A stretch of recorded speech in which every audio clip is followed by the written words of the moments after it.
beauté, j'espère que vous allez bien. Bienvenue pour cette nouvelle vidéo. Comme vous l'avez vu en titre, aujourd'hui nous allons parler de mon troisième trimestre de grossesse. Alors vous me voyez ici. Si tout se passe bien, je devrais accoucher dans 9 jours. Vous imaginez? Dans 9 jours. Donc, c'est pour bientôt. C'est pour bientôt. Le Seigneur au contrôle. Voilà.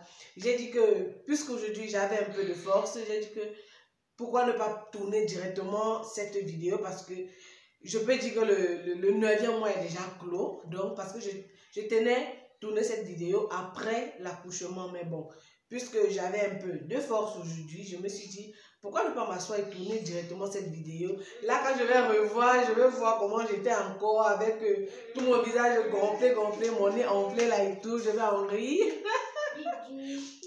J'ai dit que, bête, je tourne une fois ça maintenant et je quitte dans ça, comme on dit souvent là. Donc, vraiment, si tout se passe bien, dans 9 jours, je devrais accoucher. Voilà. Comment s'est donc passé ce troisième trimestre? Quand je vous tournais la vidéo, je vous ai déjà tourné la vidéo pour le premier trimestre, pour le deuxième trimestre. Quand je vous tournais pour le deuxième trimestre, j'avais déjà entamé, je pense, mon 7e mois, ou mon 8e mois, je ne sais plus trop. Je sais vraiment plus trop. Mais bon, je vais vous laisser les liens en bas d'infos pour les curieux. N'hésitez pas à aller regarder. Voilà. Donc, qu'est-ce qui s'est passé durant ce trimestre? On a fait les examens, donc les derniers examens, mais les plus importants étaient l'échographie du 3e trimestre pour voir vraiment si tout est en forme et tout et tout. Vraiment, tout était nickel. Il s'était déjà même retourné et son poids était déjà, dans cette dernière échographie-là, son poids était déjà à presque 2,8, presque 2,8 kg. Donc, il dépassait même déjà le poids que ma fille avait quand elle est née, parce que ma fille est née avec 2,5 kg. Il était déjà à 2,8 kg, donc je sens que ça sera un beau costaud garçon. Voilà. Et on a aussi fait, j'ai aussi fait le tampon vaginal et anal. Donc là, c'est pour éviter des infections durant l'accouchement et tout et tout. Là aussi, tout s'est bien passé, les résultats était bien, donc tout ce qu'il y avait à faire là, c'était négatif, donc vraiment, on va seulement dire que tout est bien, voilà. Et la semaine passée, j'ai eu rendez-vous avec, on dit ça comment en français? Avec l'anesthésiste, oui.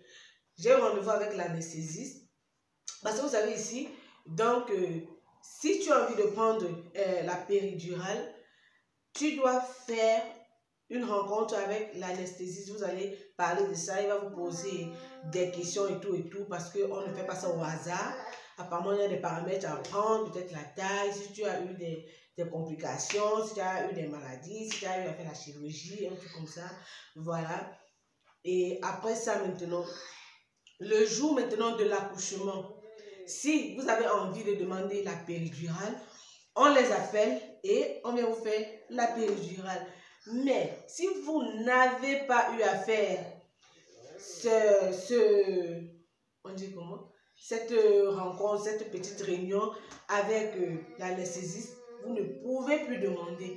Donc, c'est toujours mieux de demander à faire la rencontre avec l'anesthésiste avant que ce jour arrive et vous ne prenez pas la péridurale. Par exemple, pour ma fille, j'avais toujours fait la rencontre avec l'anesthésiste, mais le jour de l'accouchement, je n'ai pas demandé de péridurale. Mais pour dire vrai, je n'ai pas demandé parce que je ne voulais pas, hein, c'est pas pour ça, c'est parce que en arrivant à l'hôpital, c'était déjà, donc j'avais déjà fait le gros travail à la maison.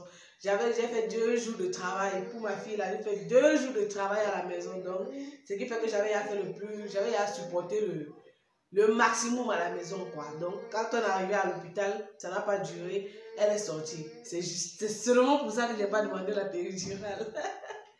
Donc, et pour cette fois-ci, à l'hôpital, on m'a même dit que, bon, ça ne vaut pas la peine, puisque pour la première, je n'ai pas demandé de péridurale. Et généralement, la deuxième grossesse est plus rapide que la première, ce qui fait que je n'aurai pas toujours besoin. Bon, j'ai dit que je préfère quand même faire ce petit rendez-vous de toutes les façons. Je ne perds rien. Ce jour arrive, je peux décider ne pas demander la péridurale. Donc, mais au cas où j'ai préféré faire cette rencontre avec l'anesthésiste. Voilà, avec plusieurs autres petits examens là à côté, que vraiment l'essentiel c'est qu'on m'a dit que tout est très bien. Voilà. Maintenant, côté poids, j'avais fini mon deuxième trimestre avec 72 kilos. Et là, actuellement, je suis à 75 kilos. Et donc, durant le 8e mois, parce que quand je vous ai fait la vidéo du deuxième trimestre, là j'étais déjà je finissais déjà le 7e mois, donc j'étais à 72 kilos. Dans le 8e mois, j'ai pris 3 kilos parce que je suis arrivée à 75 kilos. Et maintenant, au 9e mois, donc le dernier examen qu'on a fait, dernier rendez-vous que j'ai eu récemment, là, on m'a pesé, j'étais à 75 kilos. Donc, ça veut dire qu'au total, j'ai fini ma grossesse avec 12 kg. Avec 12 kg. Donc, 4 en plus de ma fille. Parce que ma fille, j'avais fini avec 8 kg en plus. Mais là, ça va faire 12 kg. Bon, c'est pas grave, c'est pour la bonne cause. On va se battre après pour faire partie de tout cela. Mais sinon, ça fait du bien au bébé et tout. C'est pour qu'il soit bien en forme et tout cela. Voilà. C'est ça. Maintenant, côté désagrément, je vous assure que c'est ça, alors que ce dernier moment-ci, ouf, je dis que la fin, s'il me manque le respect. Les désagréments du début, là, sont en train de revenir. Et les nausées, et les fatigues, et les vertiges.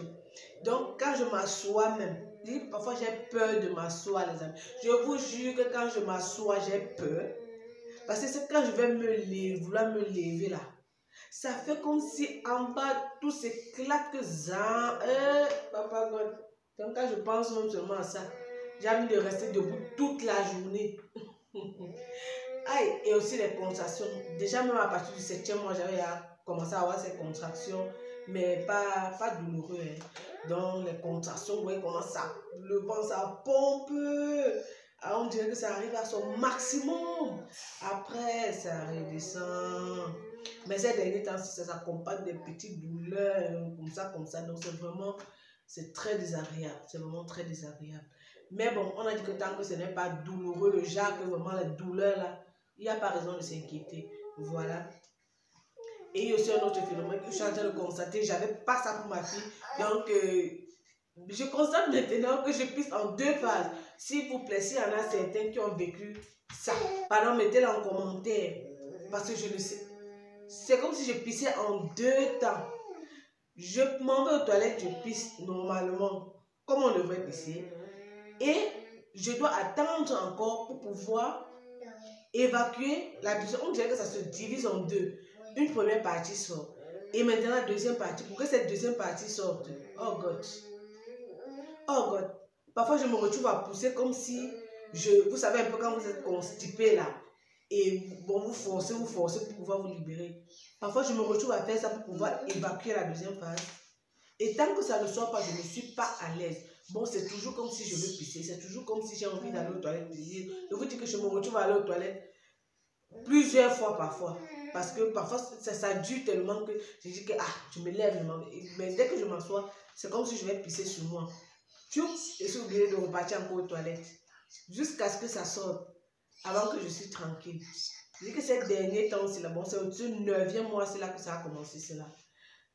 Je vais faire comment? On va supporter. Donc, c'est ça les amis, je vous jure. Donc, parfois je suis là, vraiment, je n'ai envie de rien faire parce que tout m'énerve. Je dis que, oui, maman, rien faire, je suis seulement. Et pour le coucher alors, oh God. Tu te mets comme ça ne va pas. Tu te mets comme ça ne va pas. Après, quand tu trouves finalement la position, tu dors. Tu pries seulement de te réveiller seulement le matin. Donc l'envie de pisser ne te parle même pas la nuit. Parce que pour se lever là seulement, c'est comme si tout mon corps se déchirait. Et c'est toujours beaucoup plus par le bas. Donc je constate vraiment que la chaîne appuie là en bas. Donc c'est toujours comme si c'est en train de se lâcher, de s'écarter. C'est pas pour vous faire peur. C'est pas pour vous faire peur si vous êtes dans cette situation. Mais ça peut arriver. Donc, c'est mon expérience à moi que je suis en train de raconter. Maman piano. C'est mon expérience à moi que je suis en train de raconter. Donc, c'est vraiment pas pour vous faire peur. Voilà. Parce que pour ma fille, j'avais pas ça. Aucune grossesse n'est pareille. Donc, n'ayez pas peur que ça va vous arriver automatiquement. Non, non, non. Parce que vraiment,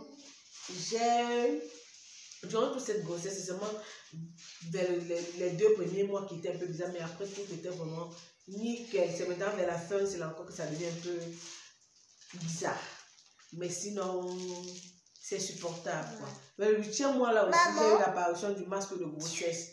Je vous ai déjà fait une vidéo là-dessus. Je vais vous laisser la vidéo, le lien de la vidéo en barre d'infos pour vous montrer un peu comment je fais pour me débarrasser de cela. Donc c'est tout pour ce 3e trimestre. Hein, c'est tout pour ce 3e trimestre de grossesse. Je suis normalement censée accoucher le 30. La dernière fois, on m'a donné le rendez-vous pour le 29. Si entre-temps, je n'ai pas encore accouché. Et on m'a dit, bonne chance, ciao, ciao. On espère qu'on va se revoir avec déjà le petit à main. Oh. Donc, voilà. Maintenant, on attend seulement. C'est lui qu'on attend. Oh. Je supporte. C'est la fin. Je supporte. Voilà, c'est fini. J'espère que ce petit récit vous a plu. Si c'est le cas, n'hésitez pas de me laisser des likes, de vous abonner, de me donner vos avis en commentaire, de me raconter aussi vos petites anecdotes. Vraiment, pour qu'on rie un peu ensemble. Voilà, on va donc se dire rendez-vous à la prochaine vidéo. D'ici là, portez-vous bien. Ciao, ciao!